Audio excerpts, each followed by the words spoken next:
A e pas se qa ndodhi dje në Shqipëri apo nuk e patma? Besoj keni parë që të gjithë lajmet që dje në Vlorë ka ardhur vajza e presidentit të Amerikës Donald Trump.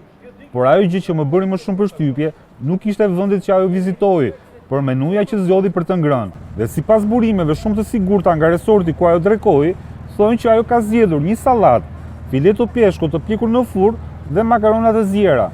Unë sot nuk jam në Vlorë për ta provuar këtë menu, por jam te Pizza Max dhe do porosis picën njësoj siç e pëlqen babai i saj, presidenti Donald Trump. Dihet botërisht që presidenti i Amerikës parapëlqen një picë që është shumë e thjeshtë.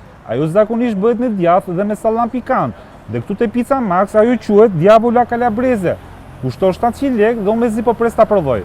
Pizzeria ka një ambient shumë të këndshëm, ku gjithçka është e fokusuar te pica dhe te shija që ajo do marri, dhe jo te zbukurimet e tepërta. Pizzaioli Panzitin po përgatit Diavola Calabrese, duke ndërtuar shijen e saj hapasapi. Diavola te pizzeria jonë bëhet me këto produkte. Brumin e fermentuar për më shumë se 36 orë, salsën tonë speciale, mozzarella fior di latte cilësia e parë dhe spjanatën calabrese që është shumë e mirë. Kjo pica që nga sot ishte kaq shumë e mirë, sa tani më duhet të ej syzet, sepse siç e dini, mbas një ushqimi të mirë të vjen gjithmonë shikimi. Kaq ishte video për sot, shihemi prapë nesër.